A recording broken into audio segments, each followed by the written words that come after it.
7:35 a.m. Saturday, October 26th. I might have stayed in bed too long. This got more about I've been transcribing the first video on Thursday, and with help from Wout. Thank you, Wout. And I've been just my mind's been working deeper into it. Thank you, Clinton, for emphasizing the mobilizing for Archiarchy and mobilizing humanity for Gaia. It's like it makes a tunnel somehow under something. And I realized going through the transcribing process and starting to make a kind of codex for the game world of mobilize humanity for Gaia, for Archiarchy. There's so much missing, and there were errors in what I was describing, and pieces of the puzzle that have fallen into my mind this morning include, there's these vast tracts of land. They're where climate instability is starting. The clear cuts, the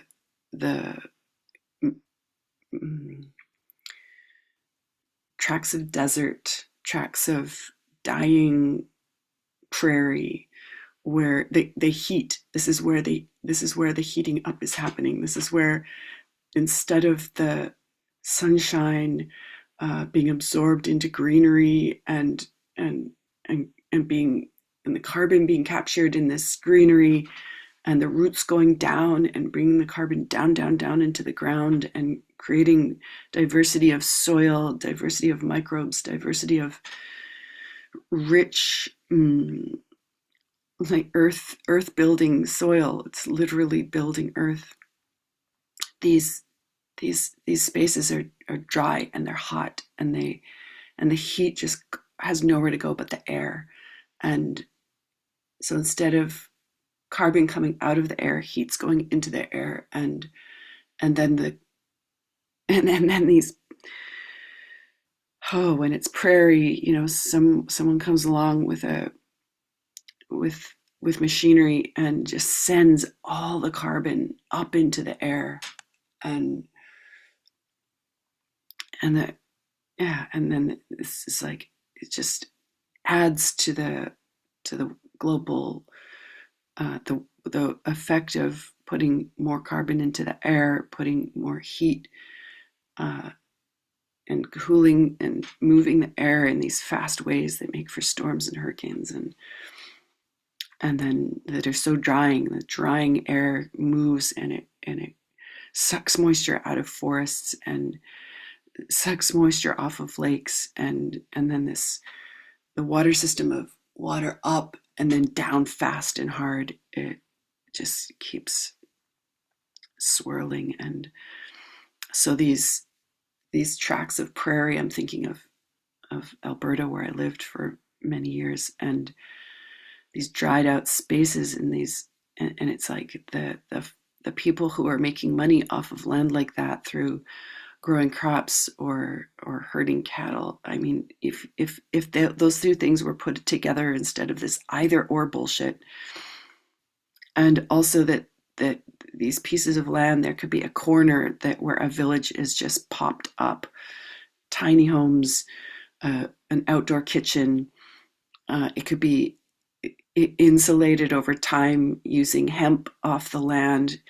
Hemp is such an amazing plant to start things happening in places where there's been monoculture and the soil's depleted, and there's been all kinds of efforts to make it productive by using chemical fertilizers, and this can only happen so long, because the chemicals in the fertilizer can only be held in the ground so long without more of a diversity, a deeper diversity of the root mass, and it just gets to a point where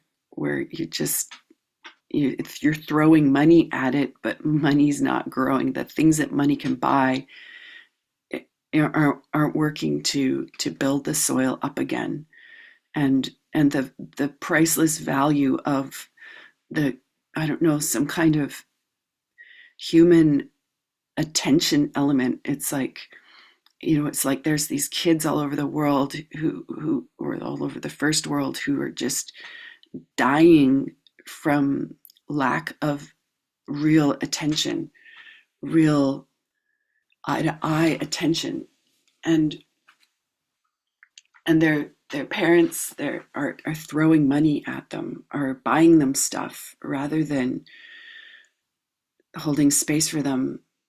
And this land is like that too. There's lack of human space holding attention means that the places aren't seen. They're not grokked. There are people who are doing it, but not enough yet.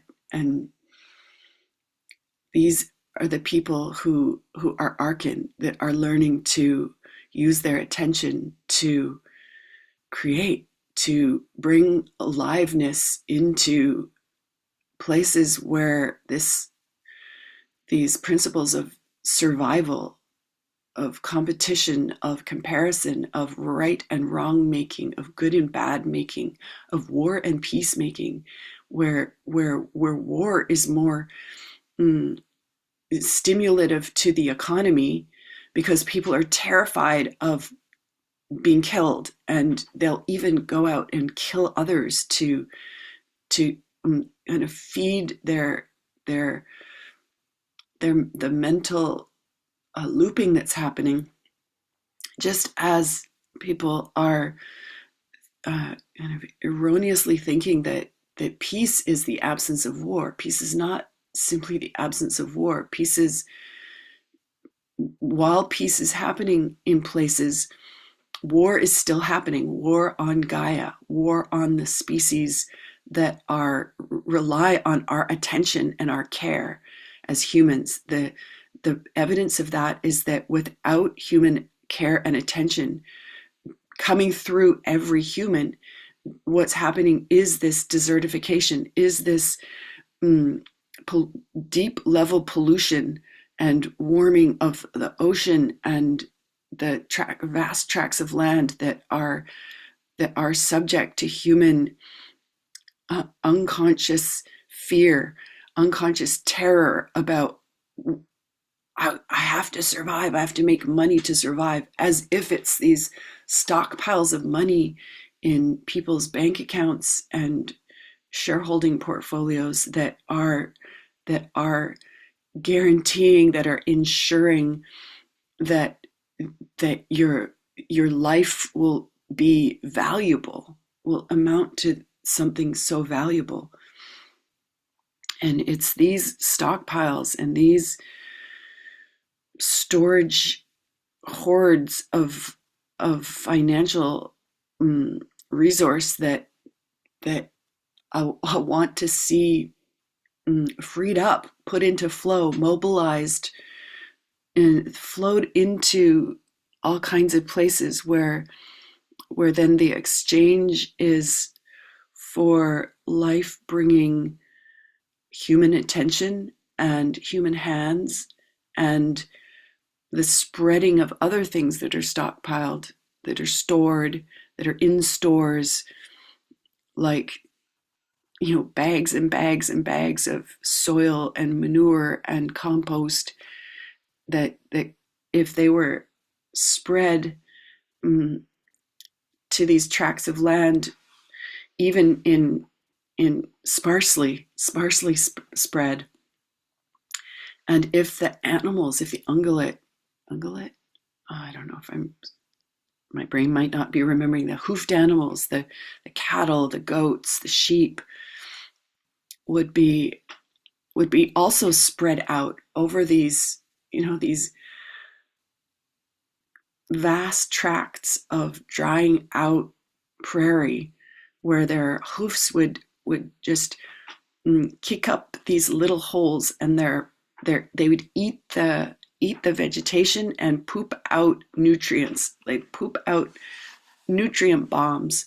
And then humans could come and follow that with with seeds of a variety of species of legumes and and basically pioneer plants that would fix carbon into the soil, fix the nitrogen into the soil, like start, and with all the bacteria and micro life in the poop coming from the digestive tracts of the animals, the poop coming from birds that fly over, the diversity would just start to exponentially increase, and that land with the next rainfall would absorb more rain, and that would again jump the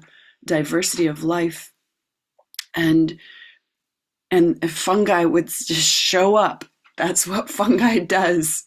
It just shows up when there's more diversity and there's moisture, and then with more human attention, these little encampments, it would be like high level fun encampments for people who want to learn to bring the Gaian element of humanity, of consciousness, of fast ecosystem transformation. This is what humans are astounding at, is changing the ecosystem. So instead of changing it into parking lots, instead of paving paradise, putting up parking lots, putting up malls, putting up, like, how insane is it that these people are stacked on top of each other in apartment buildings that could be spread out in shelters they built themselves, learning from other people who built them themselves, who aren't asking for a lot of money. They're really asking for the deliciousness of human attention and the deliciousness of solving puzzles together and building stuff together and creating stuff together, and the deliciousness of watching something come to life, watching a tract of land come to life, meeting these crazy cool folk like Jeanette Hall, who has heaps of goats that she takes to clear for corporations under power lines, for municipalities, to as an alternative to spraying toxic chemicals on, near schools and hospitals and anywhere, rivers. She brings these goats, and they raise the place. They do what goats do best: eat and shit. And these areas under hydro lines and along transportation corridors, they become more diverse of life, rather than it being like the Verge, where there's just a bunch of crabgrass growing. There can be more diversity of life, and these become carbon sinks. These verges, these tracks, they become carbon sinks, and they could become, the goats could go do that job in more places, where then it's not just this amazing diversity of food for wildlife and food for the planet. It would be also food for humans. I think of so many times in my work with Extinction Rebellion, where I met people who were on this rampage of trying to convert people to veganism because it's so good for the planet. And I just was like, you live in Alberta. Your veganism, what would it take for veganism to become the practice of Albertans, the dietary practice of Albertans who love their meat? And And I just thought, wow, like instead of thumping the vegan Bible, if people were thumping the diversify, vitalize barren tracts of land, bring the prairie back to life using cows, using buffalo, using bison, using goats, using sheep, the diversity here would thrive, and then you could have your vegan diet right here in Alberta, where there would be more legumes growing. You wouldn't need to be uh, basically paying your money for sucking the life out of California and drying it so badly from growing almonds for almond milk. And the soy could be coming out of Albertans' ears. The the oats, like, oh my God, I heard that people don't want to drink oat milk anymore because of the high carb factor. And it, okay, there's so much. Also, what was part of the download is, oh my gosh, I'm just thinking about all the Green Party candidates who, some of them are in office, they're going to be in office, a couple of them are going to be in office now, but the Green Party of British Columbia is now all freed up. I don't know what jobs they plan on going back to after their campaigns, but what if they just kept campaigning to mobilize British Columbia, to mobilize humanity in British Columbia to do this greenification work, rather than waiting to have a seat in government? They didn't wait. They just got busy doing the things that the grassroots things, the mycelium underground things, the bringing themselves back to life. They could, I don't know what their financial situations are, but on an individual to individual basis, I would be willing to be their possibility coach to figure out how they could keep their lives so that they're, not as intensely as during a campaign, but they're spending more time with their families, and they're also getting out there and they're spreading the vision of this mobilization. They're getting, like politicians like to do from time to time, they're getting with the people to do the things, not symbolically, not just like that symbolic first shovelful of dirt or that symbolic laying of a cornerstone for the community building. It would be, they could be learning themselves. They could be learning themselves to bring themselves back to life in 5 bodies. So this, what Clinton has been, is, my crown goes down to this man. What Clinton has been bringing to the world for the last 50 years, it's an exaggeration, is so precious. The possibility managers around the world who have been joining him in his research, doing the experiments that he's done and said, this worked for me, will you try it?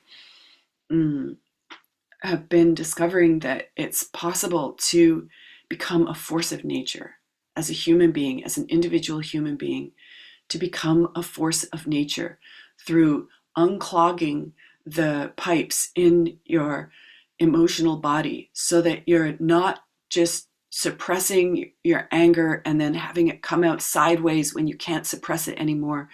When your anger's free flowing through your bones, and your fear is not being used to clamp down and to go into your head and figure things out and put into motion these individual survival based strategies that are overdue. They worked already.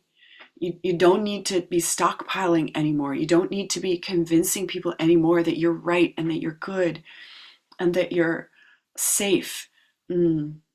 You don't have to be convincing people that you're successful. You already succeeded in surviving childhood, and and you don't need to use your fear to keep in survival mode.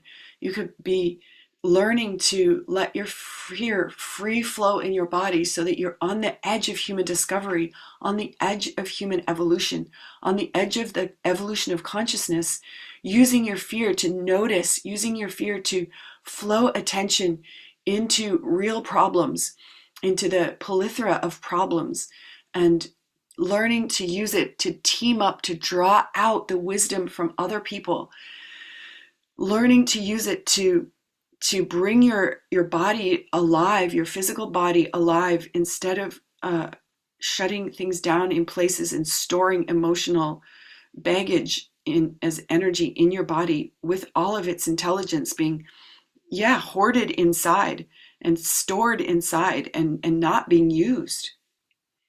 And the sadness, learning to let your sadness flow, using your sadness consciously for connecting, for slowing down, for making time to turn over the stones, to discover what's underneath, what's really going on in yourself and other people, to let the longing you have for deep and true and authentic attention, where love starts to flow, where love starts to flood into relational spaces, because you get to really discover what's inside, what's going on in each other, and to put somehow the edges of your spaciousness meet, and then this vast space becomes this platform, this these grounds for discovery and of what people really want. The sadness shows what you're longing for. The anger shows what you care about. The fear shows what there is to still attend to. And the joy just starts to light it all up and make it all possible and bring it all down to earth.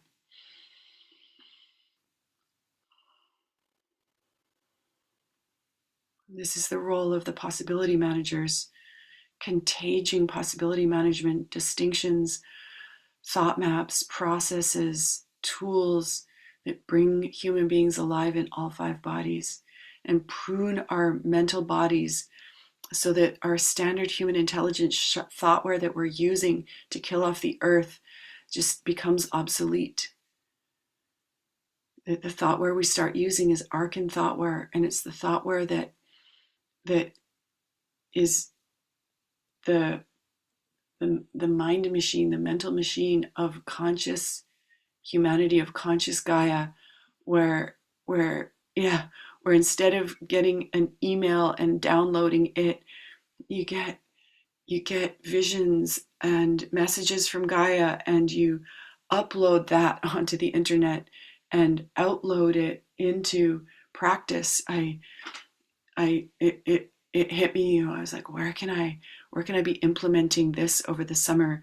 And I thought of an empty lot like 4 blocks away, and the neighbors that I could talk to ask, who do I need to talk to get the okay to start setting up lasagna beds and structures, shelters, gathering spaces with my friends, and invite the world to come and join us. And I thought, there's a piece of yard right here, right outside this window, that I could start with. I could ask my mom, like, are you up for doing a workshop in the spring of how to create a tiny solar powered tea station that is a help yourself solar powered tea station with a little pantry beside it, where a tiny library could exist, where neighbors could meet, and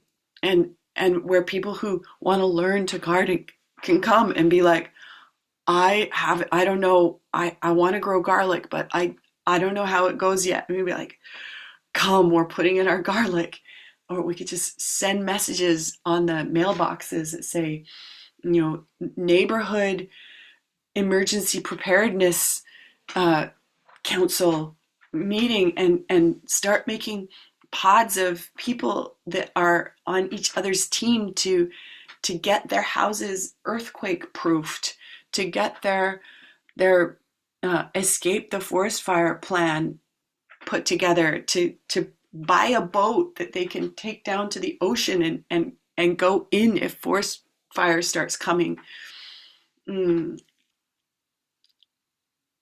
yeah, oh, and also they could use the same boat with a little wheel structure tucked under it to go up the hill if a tsunami starts coming, and bring the stuff that's been packed, the food stores, the water, the first aid supplies. We could get together and practice first aid on each other, learn first aid, human first aid. It's astounding how many humans don't have human first aid, including me. Mine's out of date.